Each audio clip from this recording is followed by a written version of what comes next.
Crown Produce secures produce locally and from around the world for Canadian retailers. Crown Produce is also proud to secure sponsorship of University Football on Shaw. Crown Produce, supporting Canadian retailers and Canadian amateur football. Whether it's your first home, a refinance, or an investment property, Kia Grant & Associates can find a mortgage solution for you. In association with Verico Paragon, the work she does for you is free. Find her on Facebook at Kia Grant Mortgages.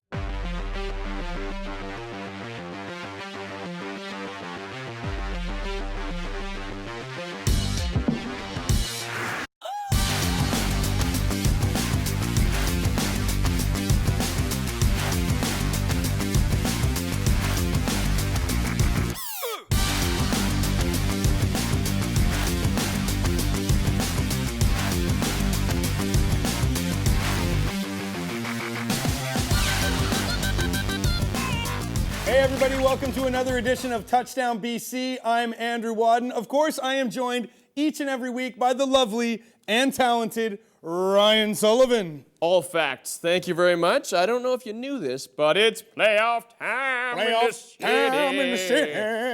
What city is that? We're going out to Cowtown. A little country tune for you there. Sorry, because I was terrible. Calgary hosting UBC. Playoff time. Let's do this. A very snowy, very cold, very ugly McMahon Stadium. A pretty big scenery change from a week ago when UBC visited Cowtown for this one. UBC, to their credit though, came out of the gates hungry and ready. Carson Williams hooking up with Alex Morrison on their first drive. A pickup of 38. He then decides to keep it himself. UBC scratches the board first. It's 7-blank for the Birds. Not such a hot start for Andrew Buckley. He gets picked here by Jordan Bosa. And Bosa takes it back 21 yards before hopping on the white slip and slide. What was Andrew Buckley looking for exactly? See, there's that guy that runs through. Anyhow, it's UBC football, and on their very first play after the pick, Carson Williams looks to the air and finds Josh Grunstrom from 35 out. Touchdown, UBC. They lead 17-blank over the best team in the Canada West this past season. Calgary down, but they're not out by a long shot. Here, Buckley pulls a little flare out to Mercer Timmis, and the big red truck hits the gas. He picks up a nice chunk of change, leading to this Buckley hookup with Jake Hardy. Now the Stamps have the running horse after each touchdown. The Dinos have the snowblower guy, and look at him go. Joe Sackett, get your hand out of there. Calgary down 10 after 1 Q. Second quarter, and it's all Dinos. Johnny Mark doesn't just split the pipes once, not just twice, but twice. From 41, 34, and 10 yards out, Calgary leads at the halfway break 18-17. Third quarter, Brandon Deschamps takes the pigskin. The Dinos felt more inclined to just bounce off him rather than tackle him. A huge pickup for the big man. And of course it would lead to him getting the call right afterward from 22 yards out. A nice little jaunt for 33. UBC takes their lead right back. It's 24-18. Blake Nill then has a fever, and the only prescription is Dr. Goldline. Mercer Timmis checks in, and he goes airborne. He'd get the nod from 2 out just 6 minutes later as well. Barrels his way in once again. UBC gets blown out of Calgary and the playoffs 42-28. Brandon Deschamps with a great effort. 184 yards on the ground and a touchdown for him. While Mercer Timmis, the guy did it again. A staggering 32 touches, 164 yards, and 2 majors for your 2013 CIS regular season touchdown king.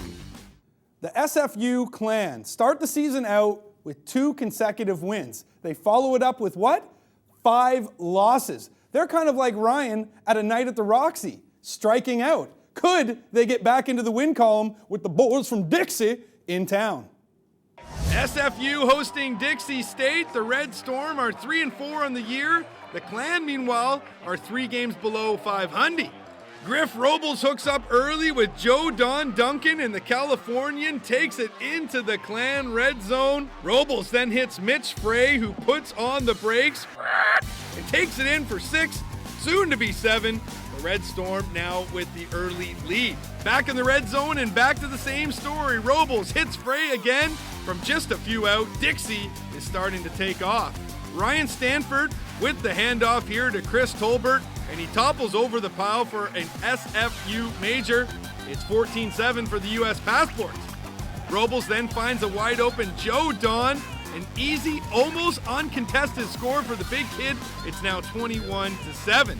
Clan coming back though. Stanford hooks up with Kyle Kawamoto for a massive pickup down the left side. He dives, reaches, and it's out on the 2, meaning it's time for Chris Tolbert to do, well, what he does best. Clan now down by a touchdown at the half. Second half now, and it's Robles' second favorite target, Mitch Frey.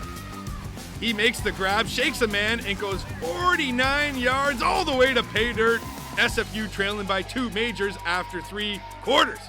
Fourth Q, and Kyle Kawamoto gets a 5-yard gift. Clan on their way back. This helps considerably as well. Earl Anderson keeps the offense on the sidelines. He heads north and up the sideline before finding a hole and cutting it back. He goes 70 yards for the punt return. SFU has clawed back and tied this one up now at 28 apiece. Dixie State was just a little too powerful though on offense. Robles friends JDD again. This one is from 16 out. Then this happens. The botch snap on the punt goes over Nikolai Karpoon's head. This would start the Dixie drive at the SFU 2.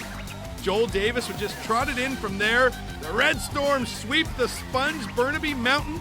42-35 is your final. Ryan Stanford put up some strong numbers for SFU, 20 of 29 for 232 yards and 2 majors. The 2 picks, though, didn't help his cause. Chris Tolbert, meanwhile, ran the ball for 115 yards and 2 touchdowns. As for the Dixie State fellers, Griff Robles aired out 5 TDs, threw for 319 yards on the day, while also rushing the ball for 87 yards. Mitch Frey caught 8 passes for 184 yards and 3 majors. Jim Mullen wisely picked him to be the TDBC GNAC fantasy pool before the game. Mullen knows his GNAC, let me tell you that. Speaking of the GNAC, here's a look at your standings. SFU, well, they're having some trouble. With just 2 games remaining, they're near the bottom of the barrel at 2-6. Vancouver College hosting Notre Dame, the finale of the regular season before the postseason kicks in. Andrew's a jerk. Here's the highlights. O'Hagan Field was rocking on this drizzly day. Unfortunately for the Jugglers, so were the Irish. The OVO Jegba show kicked into high gear early on as he takes this handoff from the 20 up the gut. It's 7 blank Irish. We're just a few minutes in. Ojegba then takes the rock from just inside the red zone in the second Q all the way to the purple paint, but unfortunately for O2, Laundry hits the field. It's a holding call against BC. Ball comes back to their 32. So Jordy Belfiore goes to the air. He finds Josh Sanga. That's a 30-yard connection, and he's out at the 2. Belfiore then hands it off to Clyde Cassip for his first score of the day. It's 13-0 for the hometown Irish, and the hometown crowd loving it at O'Hagan. Extra point? No problem. 14 blank. BC ball again, and Clyde Cassip decides three's a crowd, so he breaks free from the D-line tangle, and he rocks it up the left side for a 40-yard pickup. BC once again pouncing on missed Notre Dame opportunities. Ryan McKeag then breaks into the highlight pack. A nice job shedding a tackle, even better job finding the first down. Purple and gold back in the red zone. Cale Cassip then takes a blast up the middle, and he's down to the 1. The writing is on the wall here, who are we kidding? Belfiore looking upstairs for Kristen Domingo. No, flags down, the most obvious PI call ever. Jordan Gabriel hearing it from the coach on the sideline. Let's try this again. It's big Robbie Welch taking the rock this time. Put another major on the board for BC. They're starting to run away with this ball game. Oh, and the extra point, that is good. Still a lot of time on the clock for Notre Dame, and the Jugglers start to find some life. Nicholas Carusi with a scamper towards the outside. He's got the NDJ first down and then some. The first positive sign in a while for the visitors. They'd go 3 and out from there though, and on the ensuing punt. A dropped snap and some great field position in return for the purple and gold late in the first half. Right off the bat, they give the ball to Cassip. and he is through the Notre Dame D holes. Another first down for BC. They then go to the big man. It's Ravi Welch with a little take to the outside. No harm, no foul. However, there was harm and there was foul. A late hit sends VC deep into juggler territory, so it's Ovi Ojegba to the outside for a first and then some. Little O2 doing it again for VC. He's been tremendous all year long. Belfiore goes to Kassif inside the 5. He can't punch it in, so VC left with a choice. A field goal with 8 seconds left, or do you roll the dice? They decide to get greedy. The offense stays on the field, and Jordy Belfiore rolls out, jukes inside, finds a wide open Brody Colvin. VC would miss the extra and go into the half leading 27-0. Let's flip to the third Q, and O2 rips another one to the outside. See ya! Ovi is gone all the way into the O'Hagan woodshed. VC wins 34-7. Ainsworth Royals visiting New Westminster. Start things out in the second quarter. It's Tyrone Morgan taking the handoff. That's a touchdown for the Hyaks. It's 7-3 for the Homeboys. Mike Lemoyne does answer back, though. He airs this one out to Dylan Wiel. Keeps his slippers in bounds. It's a Handsworth lead now at 10-7. Lemoyne then calls his own number, and he's gone. Touchdown, Handsworth. The North Banners lead by 10 to start the second half. Tyrone Morgan responds right back to start the fourth Q with a little trot of his own from the 18. That's a touchdown, New West. However, not to be outdone, Handsworth Alex Benning takes the handoff, and he takes off. Another major for the Royals, and we're inside the final 3 minutes now. Angelo Tanaquio with 30 seconds left on the clock punches this one in. Stay in your seats, folks. New West trails by just 3. They go for the onside kick, and boom!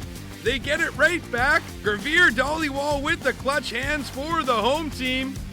Mackenzie Ratcliffe then nails Dollywall deep in Handsworth territory. The Hyaks then look for the sure-handed Tanwahio, and can you believe this? A flag hits the turf. A legal procedure the call. No touchdown. Final play of the game, and it's Wayne Palmer from 25 yards out to send the game to OT, but he finkles it wide right.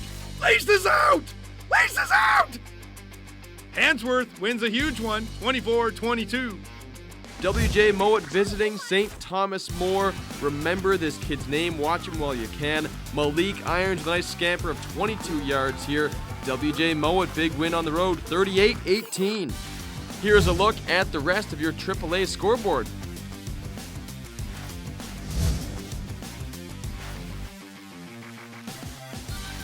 And now here are your final AAA season standings.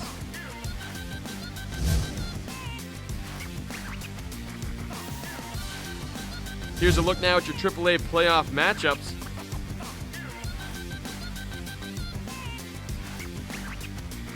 All right, let's flip to AA. Here is your scoreboard.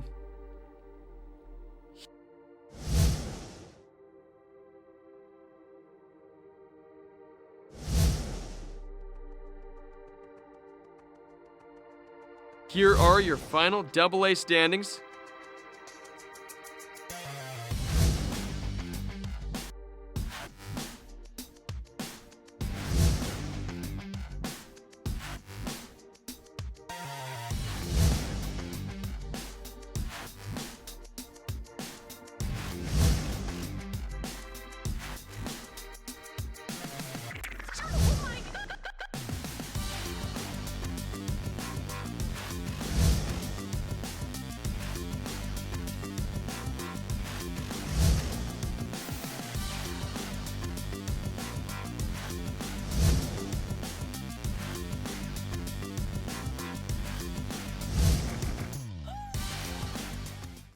How about a little midget football for you?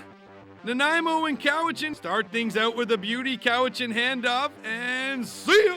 Gets your run on big 2-5. He takes it down the left side, and he's out at the 2, and it would lead to nothing, though. No points. Nanaimo ball, and the slinger airs this one for a nice completion up the side. First down, Departure Bay. Next play, boom! A quarterback sack. Can you really blame him, though? It's red jerseys versus red jerseys. 3rd and inches. Nanaimo calls a QB keep. Whoop!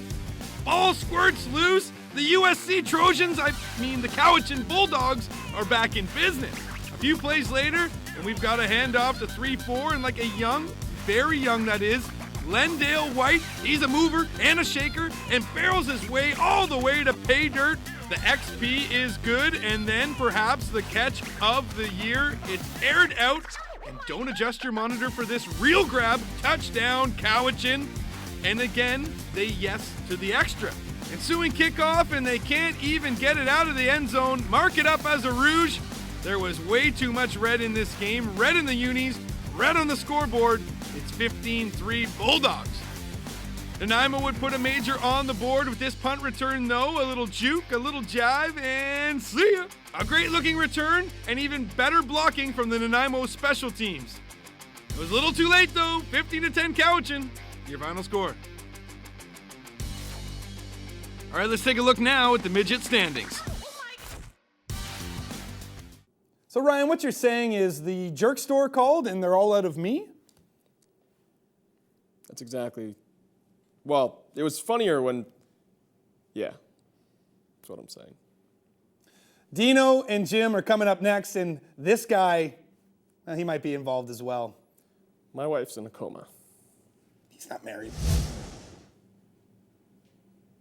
Whether it's your first home, a refinance, or an investment property, Kia Grant & Associates can find a mortgage solution for you. In association with Barico Paragon, the work she does for you is free. Find her on Facebook at Kia Grant Mortgages. Crown Produce secures produce locally and from around the world for Canadian retailers. Crown Produce is also proud to secure sponsorship of University Football on Shaw. Crown Produce, supporting Canadian retailers and Canadian amateur football. Hey, welcome back to Touchdown BC. It's time for a very special Roundtable edition. We have Jim Mullen, and joining us from Football BC is the technical director, Dino Jeremiah. Thanks for being here. Thank you. Thanks for having me. Yeah, absolutely. Now we're going to start things out. Obviously, it's playoff time in BC high school football. Who's standing out right now on this playoff schedule? Who's going to walk through the first week? Well, first week is wild card week, so there's a few teams that have probably are just squeaking into the playoffs. I think the real team to watch is Mount Doug. They'll have a bye in the first round, and I'm not sure if there's too many teams that can kind of put up a fight against them.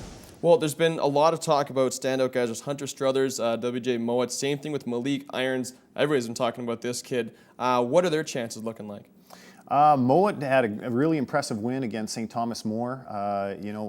There's those teams, St. Thomas More, WJ Mouat, Terry Fox, Lord Tweedsmuir. They've all kind of been beating each other throughout the year. And one of them is going to come out, ahead, and obviously, we expect that one of them will be able to give Mount Doug a good fight. Malik Irons is a special athlete. We had him on our Team BC U18 group, and he's a guy that can break a game open, and with that type of athlete, you never know, they could win any game. Okay, now let's jump over to Belmont taking on St. Thomas More. Just wondering your thoughts on this. I've caught a few St. Thomas More games live this season, and JJ Delorier, Malcolm Lee, they split the quarterback duties. Can that be successful in the postseason, or are teams catching on? I think it can be successful. They did a great job. As I mentioned earlier, they beat Terry Fox, so they did have some success with that combination. The biggest thing for St. Thomas More is they have had injuries all year, and hopefully for them, they will come in healthy and be able to put up a good fight. Okay, let's go over to Centennial visiting New Westminster. The one kind of downfall I'm looking at for New West, they've had a pretty decent team this season. However, Tommy Robertson running the show, quarterback there, he's got 3 touchdowns and 3 picks all year, and only 296 yards to his name. I think he does a good job of just keeping New West stable. They have a very balanced attack as far as being able to move the ball consistently. New West beat Centennial fairly handily early in the year. Centennial made some early mistakes. I think they've improved since then. So it'll be an interesting matchup. Right now, before we get to Team BC, perhaps this is a decent segue actually, but who are you looking at as standout players that could really change the game for their team in this postseason? On all the teams? Yeah, I mean, there's always one or two teams that stand out. There's always one or two that surprise. Who's a game changer out there that you've been watching? Well, obviously Marcus Davis with Mount Doug is just a special athlete, and he has the ability to change the game from several places. You've seen him intercept the ball, return it for a touchdown, punt return for touchdown, obviously out of the backfield, catching the football, running the football. He's just one of those multiple threats that nobody's been able to kind of keep him under wraps throughout the season, and that's why Mount Doug is where they are. Malik Irons, as we mentioned with WJ Mouat, is another kid that just keeps getting better. His best games have been when it's been more competitive. This last week against St. Thomas More had a very good game. Jamal Lyles from Lord Tweedsmuir, another great running back that has had great stats all year. Can take it to the house anytime he touches the ball. Tough runner. So between those three and those teams, there's a lot of talent, and they can be game changers at any time. Now, before we welcome another individual into the conversation who's been waiting patiently, I just want to get the latest on Team BC. What's coming up next? Team BC, our U18 group is going to San Antonio again this year. Very excited about that. We won the tournament last year, beating the Americans in the final.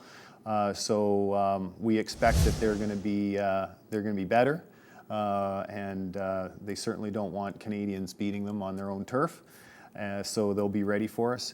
We've expanded our teams. Grades 6, 7, and 8 are competing in Seattle the first weekend in December. We're excited about expanding to those younger age groups.